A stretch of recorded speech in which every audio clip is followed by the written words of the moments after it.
بسم اللہ الرحمن الرحیم۔ انتھونیس، لیزا اور ان کا بیٹا یوکلس ایک اور دن کی مسافت طے کر کے رات گزارنے کے لیے ایک اور جگہ رک گئے تھے۔ یہ جگہ بھی سرسبز گھاس سے لدی ہوئی ٹیکریوں میں گھری ہوئی تھی۔ درختوں کی بہتات تھی اور قریب سے ایک صاف شفاف پانی کی ندی گزرتی تھی۔ وہ کھانا کھا چکے اور یوکلس نوجوانی کی بے فکری کی نیند سو گیا تھا۔ انتھونیس اور لیزا بھی اس کے پاس ہی لیٹے تھے، لیکن دونوں اب اس کے پاس نہیں تھے۔ رات آدھی گزر گئی تھی اور وہ دونوں کچھ پرے ہٹ کر چھوٹی سی ٹیکری پر بیٹھے ایک دوسرے میں کھو گئے تھے۔ لیزا ایران کے حسن کا ایک نادر نمونہ یا شاہکار تھی۔ یہ الگ بات ہے کہ ہرکل اس سے جلدی اکتا گیا اور اسے حرم میں پھینک دیا تھا، لیکن ہرکل اب بھی اس کے سامنے اس طرح بات نہیں کر سکتا تھا جس طرح بادشاہ کیا کرتے تھے۔ ہرکل جیسا جابر اور ظالم بادشاہ لیزا کا سامنا کرنے سے گھبراتا تھا۔ پہلے یہ بات ہو چکی ہے کہ لیزا انتھونیس کو اپنی تسکین کا ذریعہ بنا لیا تھا، لیکن یہ تعلقات ایسی محبت کی صورت اختیار کر گئے تھے جو دلوں میں اتر گئی تھی۔ اپنے بیٹے کو سوتا چھوڑ کر وہ الگ جا بیٹھے، اور بیٹھے بھی اس طرح جیسے دونوں کے جسم ایک ہو گئے ہوں۔ لیزا کی عمر ابھی 40 برس نہیں ہوئی تھی، لیکن وہ ابھی تک نوجوان اور حسین تھی۔ انتھونیس اس سے 15-16 سال بڑا تھا، لیکن اس نے اپنی جوانی کو برقرار رکھا ہوا تھا۔ کیا تمہیں اپنی بیوی اور بچے یاد نہیں آتے؟ لیزا نے انتھونیس سے پوچھا۔ تم پاس ہوتی ہو تو مجھے خدا بھی یاد نہیں رہتا، انتھونیس نے جواب دیا۔ وہ تو ایک بیوی تھی جسے میں نے اپنی بیوی کے مقام پر ہی رکھا ہوا تھا۔ دل میں ابھی کسی کی محبت پیدا نہیں ہوئی تھی۔ میرا دل شاید تمہارا منتظر تھا اور تم آ گئی۔ کیا تم مجھے شاہانہ زندگی دے سکو گے؟ لیزا نے بڑے ہی جذباتی لہجے میں پوچھا، اور کہا تمہیں دلی محبت کی ضرورت تھی اور میں نے تمہاری یہ جذباتی ضرورت پوری کر دی۔ اب میں تمہیں یاد دلا رہی ہوں کہ میں کس طرح ایران کے شاہی خاندان سے آئی تھی اور ہرکل کے شاہی محل میں اس عمر تک پہنچی۔ ڈرتی ہوں کہیں ایسا نہ ہو کہ ہم یوں ہی جنگلوں میں بھٹکتے پھریں اور یہیں کہیں زندگی کا خاتمہ ہو جائے۔ میں جس بادشاہی کی بنیاد رکھنے جا رہا ہوں اس کی پہلی ملکہ عالیہ تم ہوگی، انتھونیس نے کہا۔ انتھونیس حیوانیت کے غلبے میں آ گیا تھا۔ دوسرے ہی لمحے وہ ایسے مخمور اور مدہوش ہو گئے جیسے انہیں احساس ہی نہ رہا ہو کہ وہ کسی شاہانہ کمرے میں نرم اور گداز پلنگ پر ہیں یا جنگل کی ایک ٹیکری پر۔ لیزا ٹیکری کی سختی میں پلنگ کی نرمی اور ملائمت محسوس کر رہی تھی۔ چاند کچھ اوپر آ گیا تھا۔ نمناک جنگل کی چاندنی بڑی صاف اور شفاف تھی۔ وہ دونوں اٹھے۔ انتھونیس نے اتنا ہی کہا تھا کہ اب سو جانا چاہیے۔ لیزا نے پیچھے دیکھا تو لرز اٹھی۔ یوکلس ننگی تلوار ہاتھ میں لیے بڑی تیزی سے ٹیکری چڑھتا آ رہا تھا۔ میرے پیچھے ہو جاؤ انتھونیس، لیزا نے کہا، اور یوکلس کے راستے میں کھڑی ہو گئی۔ انتھونیس نے پیچھے دیکھا تو اسے یوکلس نظر آیا۔ اس کے ہاتھ میں تلوار اور اس کے اوپر آنے کی تیزی سے پتہ چلتا تھا کہ وہ کیوں اور کس ارادے سے آیا ہے۔ لیزا کے کہنے کے مطابق وہ لیزا کے پیچھے ہو گیا۔ تم اس شیطان کو مجھ سے نہیں بچا سکو گی ماں، یوکلس نے قریب آ کر غضبناک لہجے میں کہا۔ ہٹ جاؤ آگے سے، میں نے دیکھ لیا ہے، یہ تمہیں دھوکے میں اپنے ساتھ اسی مقصد کے لیے لایا تھا۔ میں اسے زندہ نہیں چھوڑوں گا۔ رک جاؤ یوکلس، لیزا نے گرجدار آواز میں کہا۔ کیا تم اس شخص کو قتل کرنا چاہتے ہو جو تمہیں قتل ہونے سے بچا لایا ہے؟ تمہاری خاطر یہ اپنے بچوں کو چھوڑ آیا ہے۔ یوکلس پھنکار رہا تھا اور ماں بازو پھیلائے اسے روک رہی تھی۔ اگر انتھونیس نہتا نہ ہوتا تو یوکلس کا مقابلہ کر کے اس پر قابو پا لیتا۔ اسے بتا دو لیزا، میں کون ہوں، انتھونیس نے کہا۔ اسے حقیقت بتا دو۔ یوکلس انتھونیس کو للکار رہا تھا کہ وہ ایک عورت کو ڈھال نہ بنائے اور مردوں کی طرح سامنے آئے۔ کیا تم اپنے باپ کو قتل کرو گے؟ لیزا نے کہا۔ ہاں، آگے سے ہٹ جاؤ ماں، یوکلس نے غصے سے لرزتی آواز میں کہا۔ اسے قتل کر کے میں واپس جاؤں گا اور اپنے باپ ہرکل کو بھی قتل کروں گا۔ ہرکل تمہارا باپ نہیں ہے، لیزا نے کہا۔ وہ میرا صرف خاوند تھا۔ تمہارا باپ یہ ہے انتھونیس، تم اس کے بیٹے ہو۔ یوکلس کا جوش اور عتاب کچھ ٹھنڈا پڑ گیا۔ اس کی تلوار جھک گئی۔ آؤ یوکلس، لیزا نے آگے بڑھ کر اس کے ہاتھ سے تلوار لے کر کہا۔ میں تمہیں یہ بھی بتا دوں کہ تم انتھونیس کے بیٹے ہو، اور ہرکل اس حقیقت سے واقف نہیں۔ وہ تمہیں اپنا بیٹا سمجھتا ہے۔ ہم دونوں کسی وجہ سے ہی تمہیں اپنے ساتھ لائے ہیں۔ انتھونیس اور لیزا نے یوکلس کو اپنے پاس بٹھا لیا۔ لیزا نے یوکلس کو بتایا کہ اسے کسرا ایران نے کس طرح اور کس مقصد کے لیے ہرکل کے پاس ایک دھوکے کے ذریعے بھیجا تھا، اور ہرکل نے اسے بیوی بنا کر اس کے ساتھ کیا سلوک کیا۔ لیزا یوکلس کو یہ ساری بات ایسے جذباتی انداز میں سنائی کہ یوکلس پوری طرح متاثر ہو گیا۔ ان لوگوں کے یہاں اخلاق اور کردار نام کی تو کوئی چیز ہی نہیں تھی۔ ان کا کلچر ہی کچھ ایسا تھا جس میں حلال اور حرام کا حیا اور بے حیائی کا تصور کچھ اور تھا۔ میں تمہیں شہزادہ بنا کر دم لوں گا، انتھونیس نے یوکلس سے کہا۔ ہرکل کو قتل نہیں کریں گے، اس کی بادشاہی پر قبضہ کر کے اسے بھکاری بنا دیں گے اور وہ بازاروں میں بھیک مانگتا پھرے گا۔ یوکلس نے اپنی ماں اور انتھونیس کو اس طرح دیکھ لیا تھا کہ اس کی آنکھ کھل گئی اور اس نے دیکھا دونوں وہاں نہیں تھے۔ انہیں دیکھنے کے لیے وہ اٹھا۔ ایک طرف ٹیکری پر وہ اسے نظر آ گئے، چاند ان کی دوسری طرف سے اوپر آ رہا تھا۔ یوکلس کو وہ اس طرح دکھائی دیے جیسے وہ دو سائے ہوں۔ وہ دونوں ایسی حالت میں تھے کہ قریب جا کر دیکھنے کی ضرورت ہی نہیں تھی۔ یوکلس نے تلوار نکالی اور ان کی طرف غیظ و غضب سے چل پڑا۔ یہ تو وہ جانتا ہی تھا کہ اس کی ماں کس قدر خوبصورت عورت ہے۔ یہی ایک خیال اس کے ذہن میں اٹک گیا کہ انتھونیس اس کی ماں کو ورگلا لایا ہے اور اب ماں سے خراج وصول کر رہا ہے۔ وہ اپنی ماں کو اس کے ہاتھوں میں مجبور سمجھ رہا تھا۔ آخر ہم جا کہاں رہے ہیں؟ یوکلس نے پوچھا۔ ایک ہی دن کی مسافت رہ گئی ہے، انہوں نے جواب دیا۔ کل رات ہم کسی جنگل یا صحرا میں نہیں ہوں گے، بلکہ کسی قبائلی سردار کے یہاں آرام دہ بستروں میں سوئے ہوئے ہوں گے۔ انتھونوس کی سوچ اور اس کے ارادے بے بنیاد ہو سکتے تھے۔ عراق اور شام کے درمیان وسیع و عریض الجزیرہ کے علاقوں میں عیسائی قبائل کی سرکوبی کی جا رہی تھی۔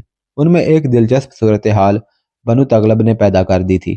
بنو تغلب کا علاقہ شام عراق سرحد اور دریائے فرات کے درمیان تھا۔ کچھ علاقہ شام میں بھی تھا۔ یہ صحرائی علاقہ تھا۔ امیر المومنین حضرت عمر رضی اللہ تعالیٰ عنہ نے بنو تغلب کی سرکوبی کی ذمہ داری ایک سالار ولید بن عقبہ کو سونپی تھی۔ بنو تغلب کئی ایک بستیوں میں آباد تھے، جن میں 2 یا 3 بڑی بستیاں قلعہ بند تھیں۔ سالار ولید بن عقبہ کو ان بستیوں پر قبضہ کرنے کے لیے کئی دشواریاں پیش آئیں، جن میں سب سے بڑی دشواری یہ تھی کہ بنو تغلب کے لوگ صحیح معنوں میں جنگجو تھے۔ وہ عربی نسل کے لوگ تھے۔ مجاہدین کے جس لشکر نے پہلے مثنہ بن حارثہ اور اس کے بعد سعد بن ابی وقاص رضی اللہ تعالیٰ عنہ کی قیادت میں کسریٰ ایران کی طاقتور فوج کو ہر میدان میں شکست دی، اس لشکر میں بنو تغلب کے عیسائی بھی شامل تھے، اور ان میں سے بعض نے شجاعت کے بڑے ہی حیران کن کارنامے کر دکھائے تھے۔ اب بنو تغلب نے ہرکل کی شہ پر مسلمانوں کے خلاف بغاوت کر دی تھی۔ عراق پر بھی مسلمانوں کا قبضہ مکمل ہو گیا تھا اور شام پر بھی۔ بنو تغلب نے مسلمانوں کے اس قبضے کے خلاف سرکشی شروع کر دی تھی۔ مجاہدین کا لشکر سالار ولید بن عقبہ کی قیادت میں وہاں پہنچا تو اس قبیلے کے لوگوں نے جم کر مقابلہ کیا، لیکن کسی بھی جگہ قدم نہ جما سکے۔ مجاہدین کو ایک سہولت یہ حاصل ہو گئی تھی کہ انہیں رومیوں اور ایرانیوں کے بے انداز گھوڑے مل گئے تھے۔ اس طرح مجاہدین کی اکثریت گھوڑ سوار تھی۔ مجاہدین کو ایک اور فائدہ حاصل ہو گیا تھا۔ انہوں نے ہرکل کو شکست دی تھی، جو اس دور میں ایک عجیب بات سمجھی جاتی تھی، کیونکہ ہرکل کی جنگی طاقت ایک دہشت کا نام تھا۔ مجاہدین نے اس طاقت کو ملک شام کے جنگلوں اور صحرا میں بکھیر ڈالا تھا۔ اس طرح مجاہدین کی دھاک ہر طرف بیٹھ گئی تھی۔ الجزیرہ کے عیسائی قبائل لڑنے کے لیے میدان میں آ تو جاتے تھے، لیکن زیادہ وقت نہیں گزرتا تھا کہ گھٹنے ٹیک دیتے تھے۔ بنو تغلب نے بھی ایسی ہی لڑائی لڑی۔ 3-4 مارکوں میں انہیں منہ کی کھانی پڑی تو ان کے سردار صلح کا معاہدہ کرنے آ گئے اور انہوں نے اطاعت قبول کر لی۔ سالار ولید بن عقبہ نے بنو تغلب کے سرداروں سے کہا کہ وہ اسلام قبول کر لیں۔ بنو تغلب ان قبائل میں زیادہ جنگجو اور باوقار قبیلہ سمجھا جاتا تھا۔ اس قبیلے کے سرداروں نے اسلام قبول کرنے سے صاف انکار کر دیا۔ ولید بن عقبہ نے کہا کہ انہیں اسلام قبول کرنا ہی پڑے گا، ورنہ ان پر ایسی سختی عائد کر دی جائے گی جو وہ برداشت نہیں کر سکیں گے۔ سرداروں نے متفقہ طور پر کہا کہ امیر المومنین حضرت عمر جو فیصلہ کریں گے وہ اس فیصلے کو قبول کر لیں گے۔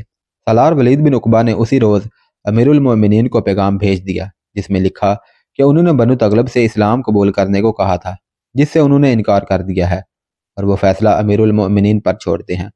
حضرت عمر کی دور اندیشی اور تدبر کی تعریف تو غیر مسلم مورخوں نے بھی کی ہے۔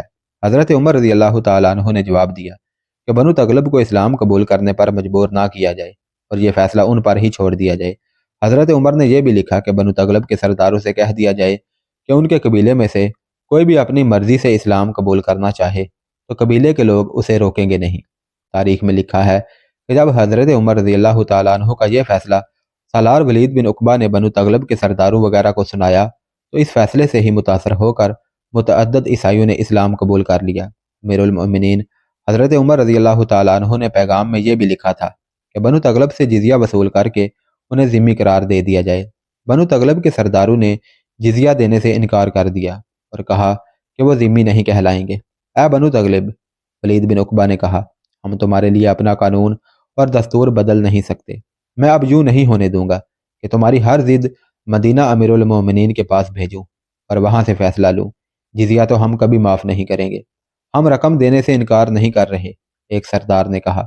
آپ جزیہ سے دگنی رقم ہم سے لے لیں، لیکن ہمیں ذمہ نہ کہیں اور اس رقم کو جزیہ نہ کہیں۔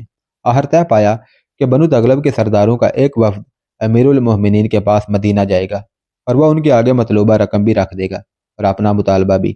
اسی روز ان کا ایک وفد مدینہ کو روانہ ہو گیا۔ اس وفد میں بنو تغلب کے 9 مسلم بھی تھے۔ سالار ولید بن عقبہ نے اپنا ایک نمائندہ ساتھ بھیج دیا تھا۔ مدینہ پہنچ کر یہ وفد حضرت عمر کے حضور پہنچا اور یہی اصرار پیش کیا کہ وہ جزیہ دیں گے اور رقم جس قدر بھی ان سے طلب کی جائے گی وہ فوراً ادا کر دیں گے۔ ہم نے جو جزیہ مقرر کیا ہے اس سے زیادہ نہیں لیں گے، حضرت عمر نے کہا، اور اسے ہم جزیہ کہیں گے، لیکن ہم اسے صدقہ کہنا چاہتے ہیں۔ بنو تغلب کے ایک معمر سردار نے کہا، تم اسے کوئی بھی نام دے دو۔ حضرت عمر نے کہا، دستور کے مطابق اسے جزیہ کہا جاتا ہے۔ میں حیران ہوں کہ تم لوگ کیسی بے معنی بات پر اڑے ہوئے ہو۔ امیر المومنین معمر سردار نے کہا، ہم آپ کو امیر المومنین تسلیم کرتے ہیں اور ساتھ یہ درخواست بھی کرتے ہیں کہ ہماری عزت اور قومی وقار کو برقرار رہنے دیں۔ آپ جانتے ہیں کہ بنو تغلب کا کتنا اونچا نام ہے۔ جزیہ کو بے عزتی اور ذلت سمجھا جاتا ہے۔ یہ نہ بھولیں کہ ہمارے قبیلے کے آدمی آپ کے لشکر میں شامل ہو کر کسریٰ ایران کی فوج کے خلاف لڑے تھے۔ اب بھی ہم آپ کی لڑائیاں لڑیں گے۔ ہم نے آپ کی اطاعت قبول کر لی ہے، ہماری روایت کو تباہ نہ کریں۔